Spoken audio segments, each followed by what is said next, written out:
Assalamu alaikum, valuable listeners. We are now taking up the next part of the chapter with the subtitle Three Centers of Patience. This reading of the book Fatima is Fatima is being brought to you through the courtesy of Kashana-e-Baseerat. This is Nigat Raza with you, reading to you the next part of chapter 16. This is page 163 that we are today beginning from. Three centers of patience. Now in Medina, history shows us three important centers of great patience: the mosque, the home of Fatima, and the next to it, the Prophet's home, which has now been silenced. It is strange that these three are all located in one place, wall to wall. Yes, only the distance of a wall separates them. Umar is very angry about the single point of strength in opposition to the new leaders. He who has struggled a great deal to establish Abu Bakr's leadership and who has removed hundreds of obstacles cannot now bear the fact that there is a group in this house which has been established to resist, who gather together to put aside that allegiance, and still more important is the fact that this house is next to the mosque. The mosque is the parliament of the caliphate, the house of government. Fatima's house is in the corner, and the faces of those who were until yesterday the dearest and most beloved of the Prophet can be seen there. Fatima, like a wounded bird, is pressed between two heavy tragedies, the death of the Prophet and the defeat of Ali. Her head is bowed with the weight of the black sorrow. She thinks about the past. She thinks of her father, who has always been so worried about the future as to what would be the fate of the religion of justice and its leadership. Bittersweet memories fill her mind and her spirit. Like a bird who flaps its wings within its cage, wing to wing of her father, flying through the past horizons, she is able to find peace for a few moments from the anger of the tragedy which has most recently fallen upon her and destroyed her home. Suddenly, a loud uproar comes from the mosque. Fatima, in the midst of the uproar, cries in confusion, hears the voice of Umar ibn Khattab saying, "I will burn this house to the ground with all its inhabitants." She hears these words of attack loud and clear. They have come closer now. The door of Fatima's house opens to the mosque. She hears the words of someone in amazement asking, "Even if Fatima is in there?" And Umar answers, "Even if she is in there." It is true that Umar's servant brought fire to the mosque. The fire is now at her door. In the midst of the confusion, Umar shouts out, "Ali, come out." Inside the house there is great commotion. The flames of fires are close. They are visible from between the cracks in the door. The cries of Umar grow louder and more violent by the moment. Suddenly the cry of Fatima is heard. She is standing behind the door. Her cry holds within it all of the sorrow of the world. "Father, Prophet of God, after you, what have I not seen from Umar and Abu Bakr?" The followers of Umar take several steps backwards. These are the cries and angers of the beloved daughter of the Prophet. A group cannot contain themselves. They begin to cry and wail out loud. Another group remains looking fixedly upon the home of Fatima and the Prophet. They say they were all fixed with shame. Umar, who had remained alone, stands confused for a moment. He does not know what to do.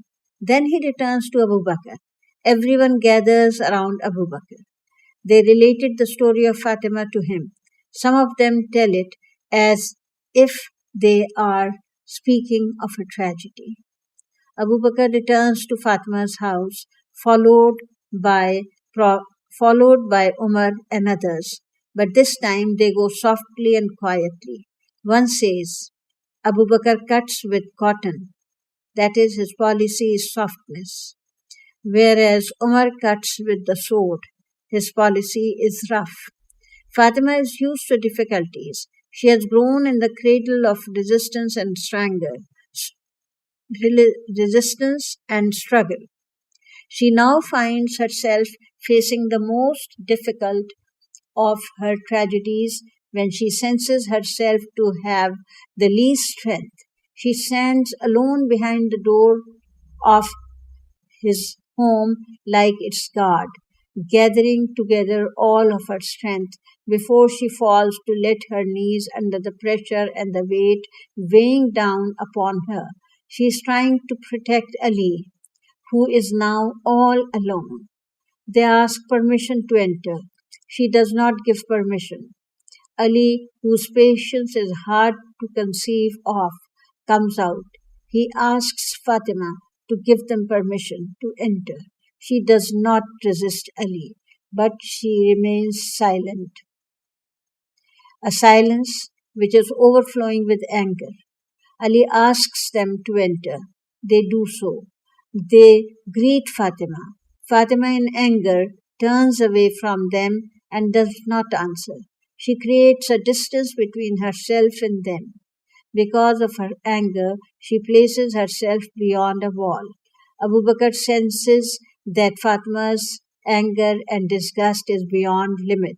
He does not know what to say or how to begin. Shame and silence create a shadow upon the heads of the two leaders. It is difficult for them at this moment to be present between Fatima and Ali. Ali is sitting beside them. They say there is only one host. Silence. And Fatima, next to the wall, is pouting, full of anger. She has hidden herself from them, so she will not see them. It is a wall, the distance between which is never removed from that time forward. Abu Bakr tries to have a positive encounter. He tries to find the strength so that he can speak at the difficult moment. Moments pass, and silence, which is full of words, remains fixed at this house. Abu Bakr, with a face full of deep and apparent sorrow, and in a tone trembling with sympathy, begins in a friendly voice. Beloved daughter of the Prophet, I swear that the family of the Prophet is dearer to me than my own family. You are dearer to me than my own daughter, Aisha. The day your father died, I had wished that I had died so that I would not remain after him. You see that I know you, and I admit your virtue and nobility, and if I were to take the rights and heritage of the Prophet of God from you, it is only because I had heard him, peace be upon him, say, we prophets do not leave a legacy. That which remains from us is charity.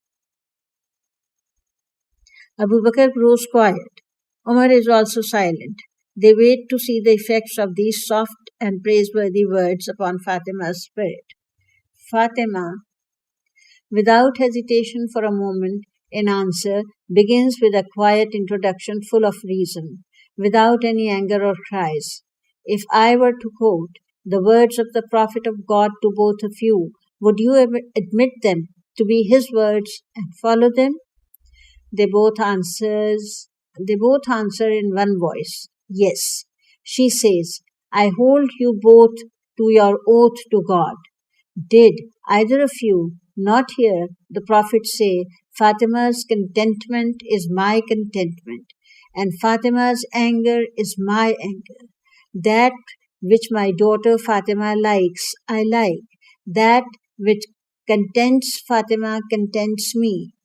That which brings about Fatima's anger brings about my anger. They both answered, yes, we heard these words from the Prophet of God.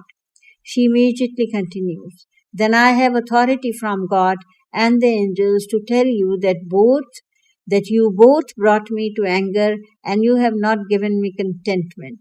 When I see the prophet of God, I will tell him about you. I will complain to him about you. Abu Bakr began to cry. He senses that neither does he have the strength to speak, nor does Fatima have the strength to listen. He arises and Umar behind him. He enters the mosque. Full of confusion and tears, he cries out with anger and pain to those gathered there that Fadak is confiscated. But the power structure and the policy-making agents convince Abu Bakr that it is in the best interest of the community for him to move aside. With deep sorrow and after much disagreement, he is convinced. He accepts their advice and is tamed. He imagines that by accepting the caliphate, he will be able to continue the victory of Islam and implement the traditions of the Prophet. The first decision he makes is to confiscate Fadak, the grazing area which belonged to Fatima. Ali is personally and economically paralyzed by this act. His income now depends completely about what he received from the public purse. They leave Ali alone. Those who had gathered around him are dispersed either through force or by their own decision. In this way, there is no danger of revolt from his non-allegiance and disobedience. They know that as long as Fatima is alive, they cannot get Ali's allegiance. Ali cannot give his allegiance because Fatima opposes a power or force which does not know the meaning of right. She has not the least bit of softness for them. She holds her strict position until her death. The feeling of anger does not leave her. She attacks what she has in relation to them. She does not let go for a moment. The Prophet dies. Ali remains at home. Fatima's legacy, which is the only means of income for herself, her husband, and her children, is confiscated. Power falls into the hands of Abu Bakr and Umar. The fate and future of Islam is given into the political hands of men such as Abdurrahman ibn Auf, a worshipper of money, the aristocrat, Ottoman, the careless, Khalid ibn Walid, and Sayyid ibn Waqas. A man without piety, they become the principal agents of the caliphate of the Prophet. Ali remains at home. He spends his time gathering together the Quran because he fears for the future. Bilal has to leave Medina. He goes to Damascus and remains silent forever. Salman retreats to a corner. He tells those who are hurriedly and victoriously returning from Saqifa, "You did what you shouldn't have done, and you didn't do what you should have done." Then, full of sorrow, having lost hope, he returns to Iran. He dies at Madain. Abu Zar, the close companion of the Prophet, and Ammar remain idle. Fatima does not give up, but Fatima does not sit down. Under a mountain full of sorrow, bearing her bereaving spirit, she continues her resistance and her struggle against the oppressive caliphate. She believes that caliphate is to be unworthy. In order to get back Fadak, she does not stand still. She does not stand still. Her efforts are always to attack and criticize. She tries to prove to everyone that the caliph was taking out political revenge upon her and striking an economic blow to Ali with this act of taking Fadak. Fadak is a small grazing area. Even if it had been larger, it would have still been too small for Fatima to get involved with. But Fadak has taken on the importance of showing the usurpation and the force of the new regime. By keeping the problem of Fadak alive, she tries to condemn the regime. She proves what rights they deny in order to serve their own purposes. They do not refrain from deviating from a saying of the Prophet or its meaning. She wants the thoughts of people to know to what extent these people who call themselves followers of the custom of the Prophet and who actually establish their own caliphate on this basis oppress the family of the Prophet. They cut off the right with which every Muslim child has to receive and every father has the right to give. They say the Prophet has children but leaves no legacy. Fadak becomes a political issue for Fatima and a means of rebellion. Fatima's insistence is because of this, not because of its economic value, as her subconscious enemies and unconscious friends announce. Fatima does not give up. Even though the death of the Prophet has burned her spirit and strongly hurt her, each blow follows upon the other. The majority of the great companions and the emigrants of the Prophet, who had reached a number which can be counted on one hand, all have given their vote to the Caliph, or they have accepted the election and coup d'etat of Saqifa. Fatima has no real hope to be able to get back any power. She knows that Ali has lost the rights. The chosen power who have pre-designed and pre-planned the whole thing have become fixed. She must fight and struggle with the little hope that she has. She must rebel against the ruler. Even if she cannot defeat him, she will at least leave condemned him. Even if she cannot defeat him, she will at least have condemned him. If it does not fall, it can at least be disgraced. If the truth cannot be implemented, it can be proven and designed so that time will come to know it. It can be kept alive so that people come to know that the ruling forces do not represent the truth. They are oppressive. It is truth, justice, and freedom which have been defeated and imprisoned. This is why Medina now witnesses one of the most wonderful views of history. Next to the mosque of the Prophet, in the heart of the dark night, a woman in mourning, sitting upon a horse, being led by a man, passes through the dark, empty streets of the town. Ali walks. Fatima, the beloved and the rebellious daughter of the Prophet, rides. Every night they leave their home with the same purpose. Ali goes with her to seek out the helpers. They are more sincere and impartial than the immigrants, who are mainly from Quraysh tribe. They support each other. An aged political structure brings them together. Now the Caliph from among them is their influential master. All of them share in his leadership, but the helpers play no role in the present leadership.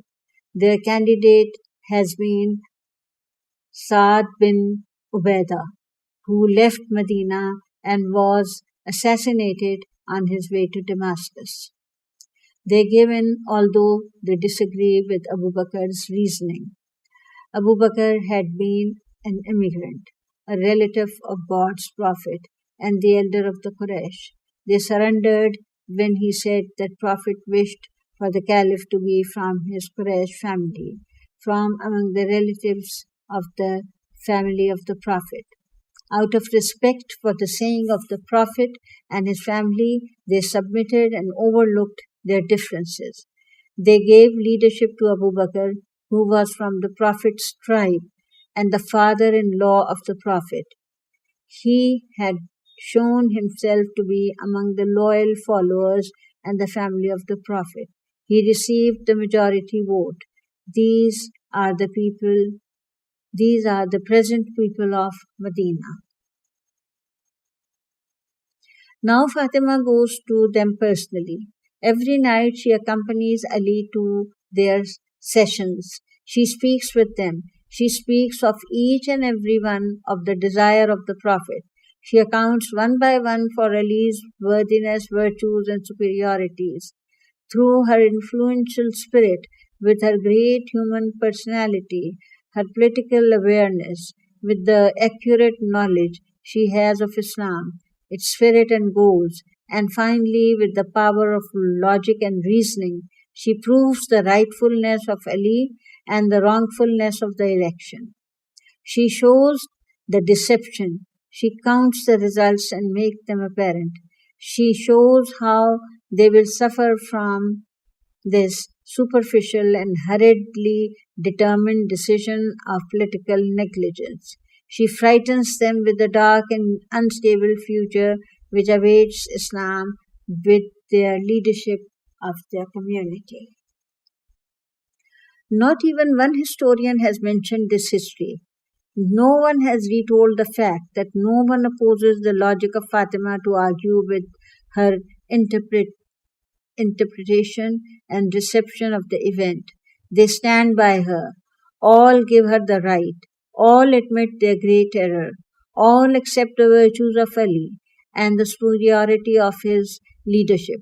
Fatima is asking them to support Ali and help him get his rights. But their answer, you should see the Prophet's daughter now that we have given our allegiance to Abu Bakr. The affair is finished. If your husband, your cousin Ali, had taken the lead and mentioned all of this sooner, we would certainly have elected him. We prefer him to anyone else. Ali, surprised and in a tone of protest, asks them, do you really believe that I should have left the dead body of the Prophet in his home, neglected his funeral ceremonies, and come out of the house and fought for a legacy? Fatima, seeing that once again Ali is sacrificed because of his loyalty to the Prophet, says, Ali has done nothing other than what should have been done. He did the noble thing, but what did they do? God will punish them and will take care of them. The promised gift is sent. Now everything has ended. Fatima is content to await death. She feels more alone than she ever thought she could. She sees all the familiar faces who are for so many years surrounded her father, who went everywhere with him, and who have now turned into strangers. The companions are now breathing another air. Medina is no longer the city of the Prophet. Policy and sovereignty are now governing to the city of faith. The great and powerful spirit which has spirited the Bedouin, that is, feelings, generosity, worship of the truth, standing for the truth, sensitivity towards human values, and the beauties of life of spiritual struggle, faith, and piety are all gone. Instead, there is a burning and destroying of and a rebuilding based upon ancient custom, tribal traditions, blood relationships, selfishness, pride, self-worship, and tribal killing, inferior political games, and conservatism. All of this opposes the lashes of his words, which are the lashes of certainty containing the fire of revolution, commitment and engagement in social action, responsibility, progress, manifestations of the spirit, meaning, and the constant chance of life and resistance to oppression. Ali remains silent. Now he is silent. He is settled inside Fatma's house. His dearest friends are left out as well. They who had lived a classless existence and who had found a high place in the eyes and heart of the Prophet. They who had earned their nobility and respect through their faith. Sincerity, awareness, and resistance had fallen from the eyes of new political leaders. Those who are clever and eye-catching move forward. Ears are so busy with talk of power, leadership, and self-protection that no one can no longer hear the softness of emotions, friendship, and sincerity.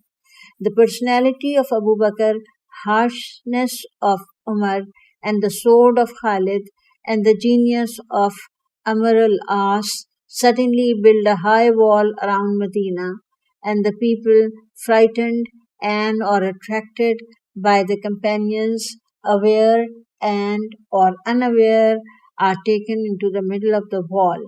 But Fatima's house is left out of it. Fatima's voice reaches no one. The enemies of Fatima are much stronger than those whom they resisted and fought against in Mecca. Her father fought alone in Mecca with only his young daughter as his companion and support. In the Masjid in the Masjid al-Haram, the place of the power of the enemy before Islam, the Prophet and his daughter faced the Quraysh Senate together. The Prophet has been calling the 300 idols the worshipped and the intercession of the Quraysh and all Arabs dumb idiots. Without hesitation and weakness, he cries out that he will break all of them with God's help. He compares with their ancestors to fools and that which they hold sacred as being superstition. But as we see that the Prophet, at the height of his power, when he was more loved, more powerful, more influential than ever before, during the last days of his life, cannot move Osama's army, even though he gives strict commands, praise and curses, tired and sick with fever, on the verge of death, he cannot move the army standing in Jazaf near Medina. What can I say? Even in his own house among his nearest companions, he could not write a letter. He could not announce his testimony. If he were to simply say it, it would not be safe from alteration and deviation. Her husband Ali, the hero of the day, the man who in the Battle of Khandaq, where all of the enemy tribes had joined together to attack Medina, where both profane and religious groups had gathered to attack, that is, Arabs and Jews joined in a single unit to destroy the young Islamic movement entirely, to crush Muhammad's support and the revolution upon the heads of its warriors, and, as they said, to take Medina's soil with the feedbags of their horses, while Ali, a young man, 20 or so years old, with one blow changed the whole fate of the battle. The man who, at the Battle of Uhud, when the Quraysh occupy the valley and the Muslims are dispersed and fleeing, when the great companions are hidden, having lost hope, and the Prophet is wounded and defenseless in his position, circles around the Prophet like a whirlwind, returns to the battlefield and scatters the front of the enemy with pressing forward, progressively towards the Prophet and over the bodies of the martyrs.